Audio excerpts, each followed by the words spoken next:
সন্ধ্যা বন্ধুরা, এখন বাজে হলো সন্ধ্যা না, প্রায় রাতের কাছাকাছি 8:30 বাজে। তো আমি আজকে আটা মাখা হয়ে গেছে, রুটি বসিয়েছি, রুটি করছি, টিভি চলছে। তো রুটি আমাদের জন্য করছি না আজকে, আমরা আজকে খাবো ফুচকা। আসলে আমাদের ফুচকা খায় না, কিন্তু আমরা রুটি করে খাই না, অনেকটা একসঙ্গে ফুচকা খাই, তো আমাদের রুটির প্রয়োজন পড়ে না। তাই আজকেও যা গেছে ফুচকা আনতে, তাই আমরা ভাবলাম যে চলো আজকে হচ্ছে ফুচকা খেয়ে থাকা যাবে, কারণ অনেকটা টাকা একসঙ্গে ফুচকা আনা হয়। অনেকটা বলতে গিয়ে দেখো চুরমুর আনা হয়, তারপর হলো স্পেশাল ফুচকা আর জল ফুচকা, তিনটেই আনা হয়। তো এত টাকা ফুচকা খাওয়ার পরে তারপর আর রুটি খাওয়ার মতো জায়গা থাকে না আমাদের দুজনের কারোর পেটে। তো এখানে শুধু কুকুরগুলোর জন্য নিচ্ছি রুটি, কারণ ও দিতে যাবে রুটি, তো রুটি করে নিচ্ছি।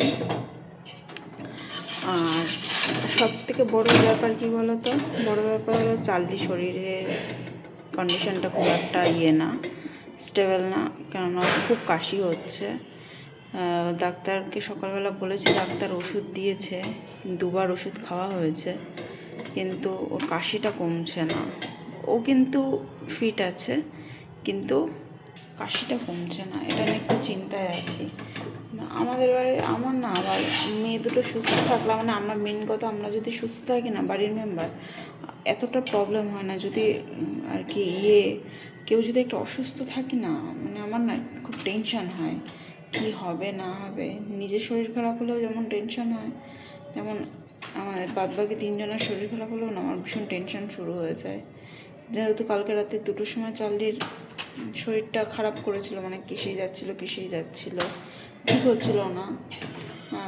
তো অনেক কষ্টে ঘুমিয়েছিল কালকে রাত্রে। আজকে তো ওষুধ খাইয়েছি 2বার, আর তো খাওয়ানো যাবে না, এই নিয়ে একটু চিন্তায় আছি যে কোনো আমার অসুবিধা হবে কি না, কী জানি কী হবে। তো এই হলো আপাতত আমাদের বিকেলের আপডেট। আজকে বাড়ির একটা পশু যদি ভালো না থাকে না, তাহলে বাড়ির মেম্বারদের, বিশেষ করে পেট প্যারেন্টস যারা, তাদের ঘুম উড়ে যায়। সেই অবস্থায় যে আমার আর আমার হাজব্যান্ডের চিন্তা হচ্ছে যে কী হবে। ও বলছে তো আবার ডাক্তারকে ভিডিও করে পাঠাও। এবার দেখো, এবার আমাদের একটু ধৈর্য ধরা দরকার, নাহলে বুঝতে তো পারছি না। এবার দেখো, ওরাও তো বলতে পারছে না যে মামি আমার এইটা সমস্যা হচ্ছে, আর একটা সমস্যা হচ্ছে, ওটাও ওর আরও বেশি চিন্তা। যে ওরা যদি বলতে পারতো আমার চিন্তা হতো না, যে বলতে পারছে যে ওদের কী সমস্যা হচ্ছে। ওরা যেহেতু বলতে পারে না, ওর জন্য আরও বেশি চিন্তা হয়। কী যে হচ্ছে জানি না। কদিন ধরে আমার শরীর খারাপ গেল, আমার হাজব্যান্ডের শরীর খারাপ গেল, আবার চার্লিটা শরীর খারাপ হয়েছে, চেরুটার তো 2 দিন পর পরই ভোগে। আর ওকে নিয়ে আর কী বলবো, এই হাত কামড়ে ফুটো বানিয়ে দিচ্ছে, পা কামড়ে ফুটো বানিয়ে দিচ্ছে, মানে আর কি কামড়ে স্কিনের প্রবলেমের জন্য। তো এই দেখো আমার হয়ে গেছে রুটিগুলো, 13টা রুটি করে নিয়েছি আজকে ওদের। হাজব্যান্ড ও আগের দিন বললো যে ওখানে কুকুরের সংখ্যা বেড়ে গেছে, তো হচ্ছে না সবার, তো তুমি একটু 2-3টা রুটি বেশি দিও। তাই 10টা দিয়ে আজকে 13টা দিলাম। আগের দিন 14টা দিয়েছিলাম, আজকে 13টা দিলাম। যা হয় আর কি, এক সময় এক এক রকম। যা দিয়েছি ওদের হয়ে যাবে। আজকের রুটিগুলো একটু মোটা মোটা হয়েছে, আগের দিনের রুটিগুলো যেমন পাতলা পাতলা হয়েছিল, আজকে রুটিগুলো মোটা মোটা হয়েছে একটু। তাও সবাই তো সবসময় থাকে না, মানুষের মানসিকতা, মানুষের বিবেক ভাবো। আমাদের পাড়ায় এত ছোট লোক, কি বলবো, আমার ভালো লাগে না জানো তো। এই যে আমার হাজব্যান্ড আসে, তো আমার হাজব্যান্ডের সাথে 2-4টা কুকুর আসে, তো ও ঢুকে আবার বেরিয়ে গেছে। কুকুরগুলো হয়তো এসছে আর যায়নি। আর পাড়ার থেকে একজনা জল ছুঁড়ে মারছে, এই ঠান্ডার মধ্যে জল ছুঁড়ে মারছে। আমার মনে হচ্ছে না জল নিয়ে ওনার গায়ে মানে ড্রেনের মধ্যে ওনাকে চুবিয়ে দিই, কিন্তু আমার কিছু করার নেই, আমি সহ্য করতে হয়। ভেতরে মানে আমার মানে রাগ জ্বলে ওঠে, কিন্তু কিছু করতে পারি না আমি। এটা হলো সব থেকে বড় ব্যাপার। সেটুকুনি করার ক্ষমতা ভগবান দেয়নি, ভগবান শুধু দিয়েছে শোনার জন্য। আর এই আমার মার শরীরটা স্ট্রং আছে, কিন্তু কাশি হলেও একটু হয়ে পড়ছে, দুর্বল হয়ে যাচ্ছে, কেসে যাচ্ছে তো। থেকে থেকে ওই যে থেকে থেকে রাতের আমি একটু ওই গরম শ্যাক করে দিয়েছিলাম। এই যে এই শ্যাক করে শ্যাক করতে গিয়ে এটা ওড়নাটা পুড়ে গেল নাকি জানি না, অবশ্য ওড়নাটা আমি ছিঁড়েই নিয়েছি। এই দেখো এই শ্যাক করছিলাম, তাওয়ার ওপর রেখে রেখে শ্যাক করছিলাম, তো গেছে মনে হয় পুড়ে। এটা আর এই ওড়নাটা, দুটো ওড়না দিয়ে ওকে শ্যাক করে দিয়েছি। মা ভালো লাগছে শরীরটা? হ্যাঁ ভালো লাগছে মা, ভালো লাগছে? ভালো লাগছে না? আমার ঠিক হয়ে যাবে। ও লোকের প্রবলেম হলো ইয়ে করেছে, ড্রেন থেকে আজকে ময়লা তুলেছে, তো কুকুররা সেগুলো মানে এদিক ওদিক নাকি ছড়াচ্ছে, তার জন্য কুকুরদের গায়ে জল ছুটছে। আচ্ছা বলো, ওরা যদি একটা ভালো প্রপার খাবার পেত তাহলে ওরা কি কখনো ওরকম ছিটাতো?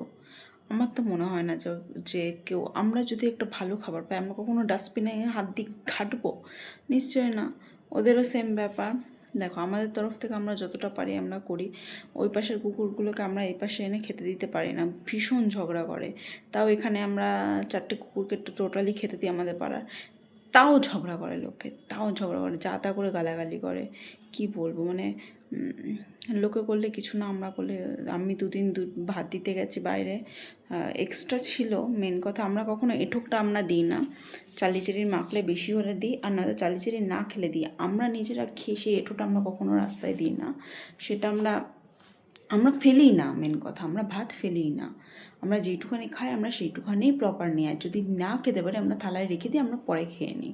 আমরা এঁঠো খাবার কখনো দিই না। আর আর এখান থেকে আমাদের ঠিক সামনের বাড়ি, ওরা না খেতে পারলে এঁঠো খাবারটা দিয়ে রাস্তায় ফেলে রেখে দেয়। ঠিক আছে, সকালবেলা উঠে দেখি আমি এঁঠো খাবারটা পড়ে রয়েছে, মানে ভাত মাখা হোক, লুচি ফুচি দিলে দেয় না, লুচি ফুচি সকালবেলা দেয়, তাতে কোনো সমস্যা নেই। আমি যদি দিই তাহলে খুব সমস্যা হয়ে যায়। আমি বুঝি না কিছু, মানে মানুষের মানসিকতা, মানুষের বিবেক। রাস্তায় নোংরা ফেলেছে না, রাস্তায় তো নোংরা তুলেছে, তা রাস্তায় নোংরা তুলেছে বলে এই যে ওরা কি সারা রাত পাহারা দেবে? নিশ্চয়ই না, রাত্রিবেলা ওরা আসবে, তখনও তো করতে পারে ওরা। এই নিয়ে চিৎকার চেঁচামেচিটা মানুষ কার সাথে করে আমি বুঝি না। আসলে এই চিৎকার চেঁচামেচিটা আমাদের শোনায় যে আমাদের জন্য কুকুর আসে, এই ওই সে, আমি বুঝি না কিছু। মানুষের এত কেন সমস্যা, এত কি, মানে আমার না আশেপাশে আমার কারোর সাথে আমি কথা বলি না, আমার ভালো লাগে না কারোর সাথে কথা বলতে। মানুষের মানসিকতা এত ছোট হয়ে গেছে না দিনের পর দিন, মানে আমার নিজের সাথে নিজের এখন কথা বলতে সব থেকে বেশি ভালো লাগে, আর বাদ বাকি কারোর সাথে বলতে ভালো লাগে না। এই হাজব্যান্ডের সাথে একটু কথা হয় আমার সারা দিনে, আর আমার মা ওই একটু একটু ফোন করে, এক এক দিন নাও করে, ব্যাস। আমি না নিজের মধ্যে থাকতে খুব পছন্দ করি, আমি এইসব না দেখে আমি আর নিতে পারি না, ব্যাপারটা বুঝি না। আর যাই হোক, এই মেয়ে দুটোর পেছনে দিনরাত্রির কথা বলি মেয়ে দুটোর সাথে, তাও মেয়েটার একটু শরীর খারাপ আজকে। মা ভালো হয়ে যাবে মা, চিন্তা করো না।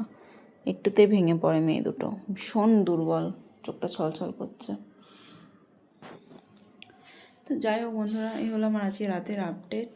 আমি ভেবেছিলাম তো রুটি আর বাঁধাকপি খাবো, তো খাবো না, মা ও গেছে ফুচকা আনতে, তো ফুচকা টুচকা খাওয়া হলে আর খাওয়া হবে না আমাদের রুটিটা। তো চলো টাটা, গুড নাইট।